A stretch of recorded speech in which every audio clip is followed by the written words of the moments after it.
Y'all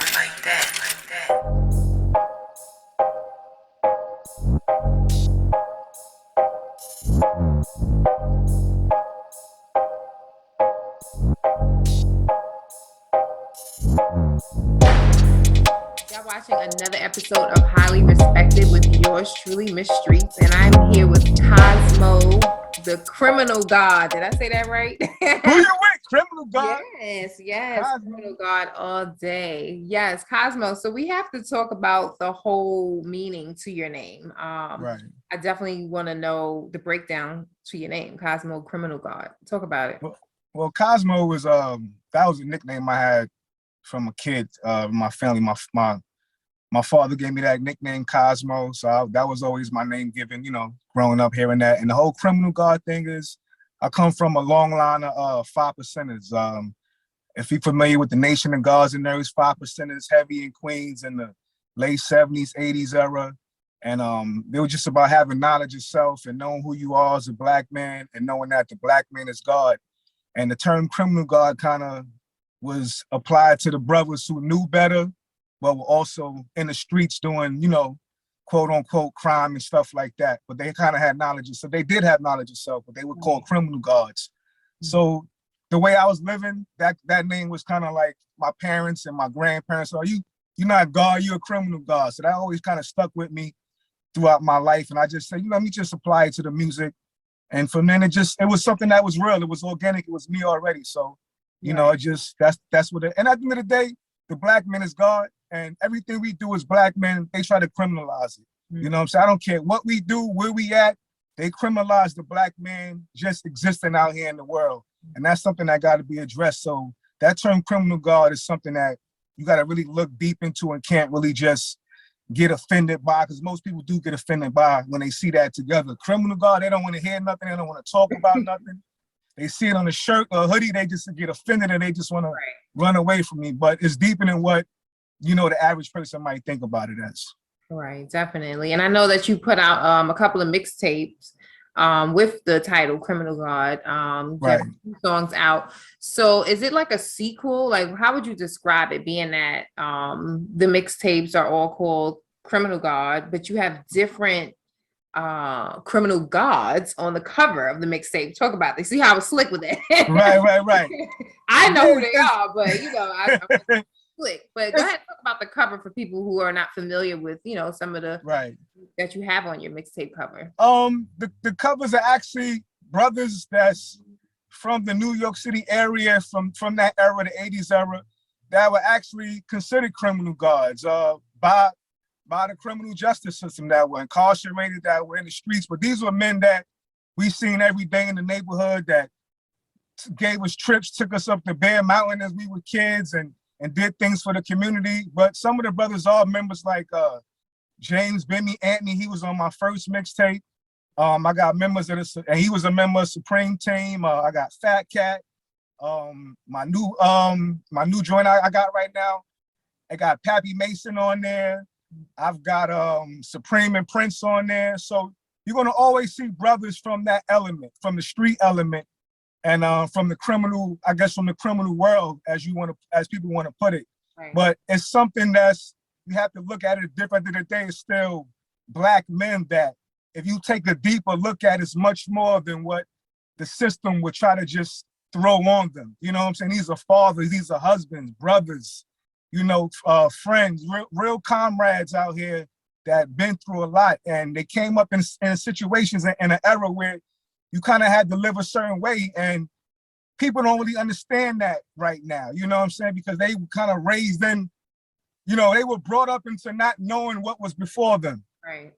So, and that's something that gotta be always remembered and respected, no matter how much, like, you could walk past a building, and if 30 people got murdered in that building and they just painted the building, you know what I'm saying, and put a new sign up for sale, still 30 people got murdered in that building. Right. And you cannot forget that. You can't just erase history, so that's what I'm about, just preserving history, keeping a certain standing and a certain code of value alive out here in the streets, you know what I'm saying, that we have to uphold and always respect and look up to. So that's what the Criminal God trilogy is. Basically, that's what it is. It's about, definitely, just keeping the names and the etiquette you know what I'm saying, of real men and real values and real morals. And you might not agree with certain things everybody might have not have did in their story, you know what I'm saying? But you got to look at it as a whole and what they've been through and the odds they were up against. Right. And, you know, we can't judge nobody, you know, so all we could do is just try to understand where they come from and what they're doing right now to make amends for the things they've done that might not have been so right, you know what I'm saying, according to society. So that's what I'm bringing to the table with that. Thank you for breaking that down. I pretty much understood it once I started listening and following your stuff. I understood it, but some other people might not understand. So thanks for breaking that down for everybody. You got a lot of hot songs. Hot Soup, Bombs Away is the latest single. Thank you. Do you feel like you're obligated to send this message out as far as, you know, letting people know what a criminal God is and try to make it different from what people already see with these people that they call street people, hoodlums or whatever. Right. Do you think that it was something like you're calling for you to actually touch on it and share and bring light to it? Right. Well, as God, I feel it's my duty to civilize the uncivilized. So if you don't know something, it's my duty, and I know it, it's my duty to show you. And but I don't feel I have an obligation, quote unquote, you know what I'm saying, to tell anybody's story. You know what I'm saying? That's not really what I'm doing at the moment right now. I tell my story. My music is about me, my life, my trials and tribulations, and what I've seen and been through growing up. But there's no obligation I feel to myself. I just feel obligated to be great, to shine, and do what I was sent here to do. You know, and that's really show that I'm really supposed to be a part of this hip hop community and really be considered one of the greats in this city, and really be considered somebody to be looked at in an aspect of like your show, you know, is just highly respected, you know what I'm saying, in the game. So that's how I kind of look at the game right now. Definitely. I totally agree. What's your definition of real rap? You know how people loosely say real rap. What's your definition of that? Real rap is what's real to you, what's true to you. Like I can't tell nobody what to rap about. You know what I'm saying? I tell people this. I rap about a lot of stuff, and it's my life. And I was on Jamaica Avenue. You know Jamaica Avenue. Yes. I was on Jamaica Avenue with a table, my T-shirts, my hoodies, my CDs, and whatever I rapped about in my life, it's gonna walk past me on Jamaica Avenue. You know what I'm saying? And I gotta, if that's not really what I'm about, you're gonna find out. You know what I'm saying? So whatever you rap about, just make sure you're trying to put positive energy out there. Because the things you say, they go out into the world, they got a crazy way of coming back at you in the universe. You know what I'm saying? So whatever's real to your heart, whatever's real to your experience, just make sure you realize that there are kids listening, you know what I'm saying? And like you hear a lot of artists, they might regret certain things they said in the past, like, damn, I made that 20 years ago. I don't think like that no more. Right. You know what I'm saying? But it's life, you know, it's a part of growth. So I just try to say, just make sure the real rap you rapping about is true to your younger self and gonna be true to your more mature self and older self. So that's how I look at it. So do you, I actually had an interview with somebody who's a drill artist, which we know drill music is taking over at this point. Right. What do you feel about people just saying, hey, this is why there's a lot of killings and this is why young kids are not doing what they need to? What do you feel about that? Nah, I feel like the music don't have nothing to do with it. Niggas was getting bodied out here before drill rap even started, you know what I'm saying? So you can't even, like, I don't even feed into that, really. I don't really feed into that at all. I got family members that do drill music, you know, friends of mine that do drill music, and I tell them, yo, do it. Just make sure that you being you know what I'm saying, and you're not jumping into something that's not you. Right. Because you don't want that energy to come back to you in a way that you really not about and you can't handle. So I salute everybody doing drill music. It's not hurting nobody as long as you feeding your family and you doing something positive and you sending a positive message. But I can't feed into that whole drill music thing. Like tomorrow, it'll be something else tomorrow they're gonna be complaining about. Exactly. And that goes back to what we do. Everything the black man does, they criminalize it.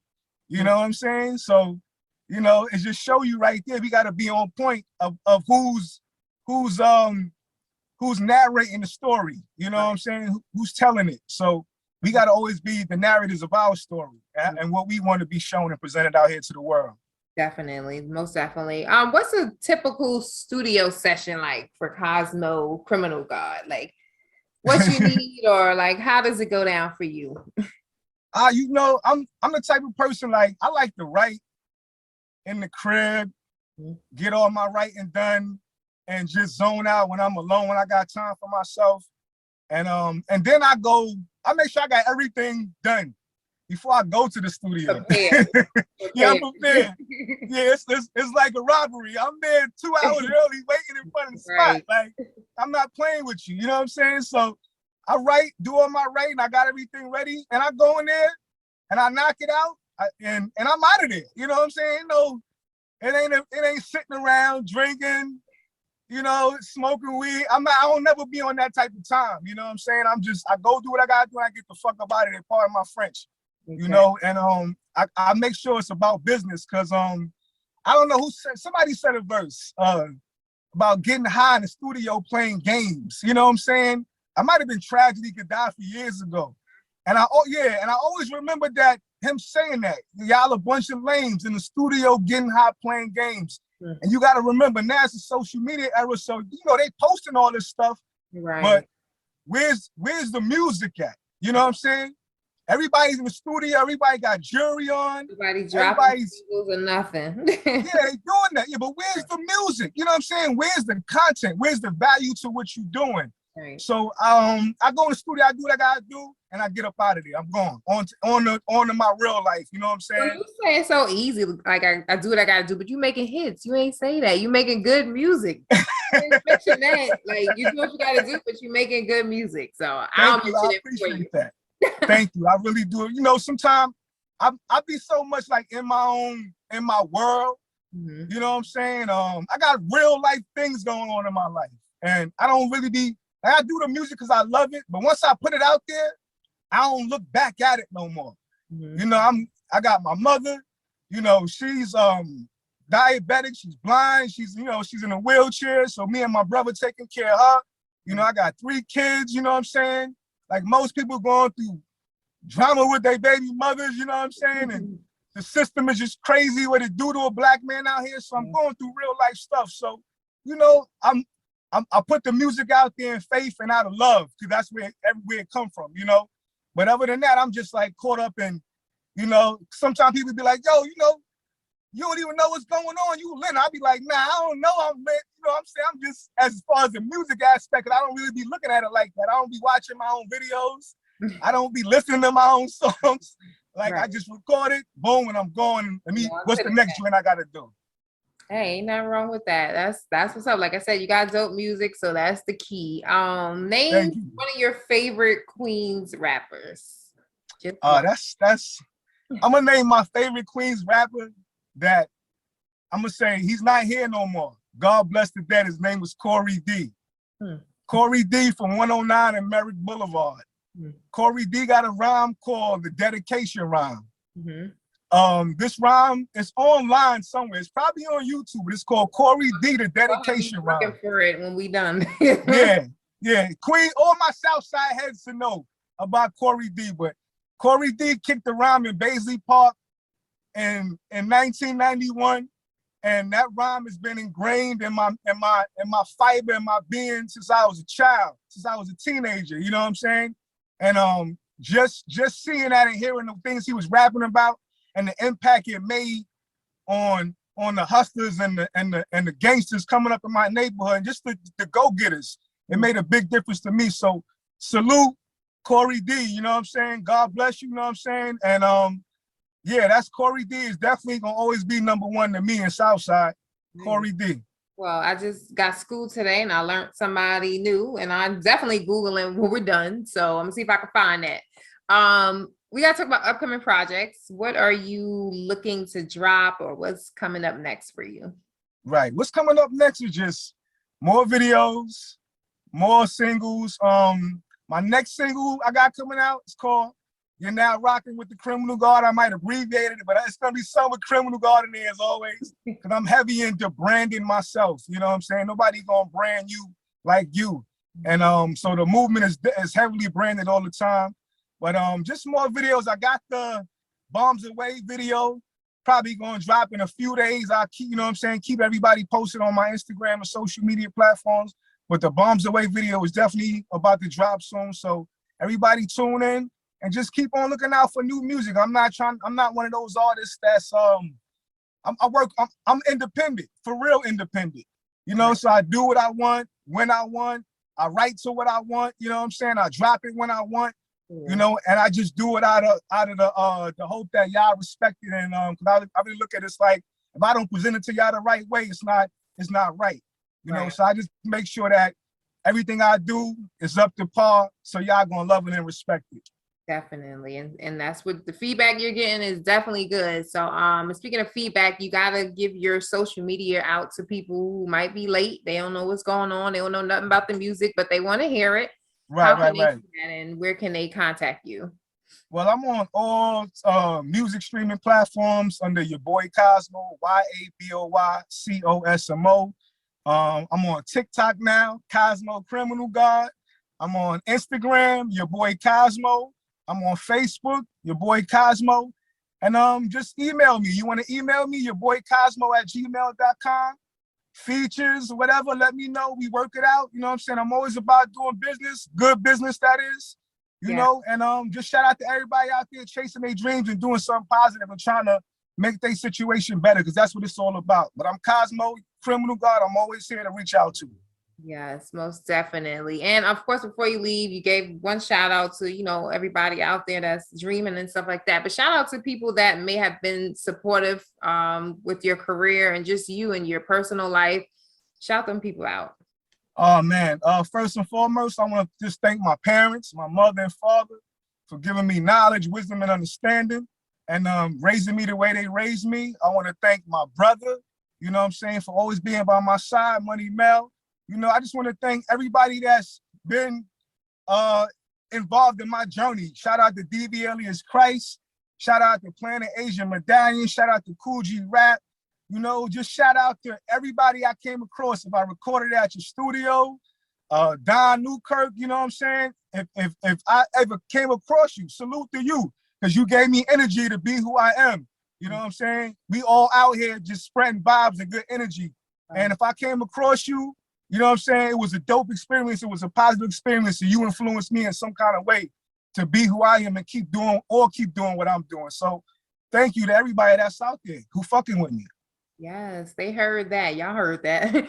So once again, Cosmo Criminal God, thank you again. Keep dropping that good music. I like balance. I do listen to my ratchet stuff. I love R&B, but then I love substance music. I love bars. I love, you know, stuff that means stuff. So your music definitely puts me in another zone. So keep making that good music. No, I want to thank you for reaching out and showing love to me. You know what I'm saying? It's an honor, it's a pleasure to be on your show. I like what you're doing.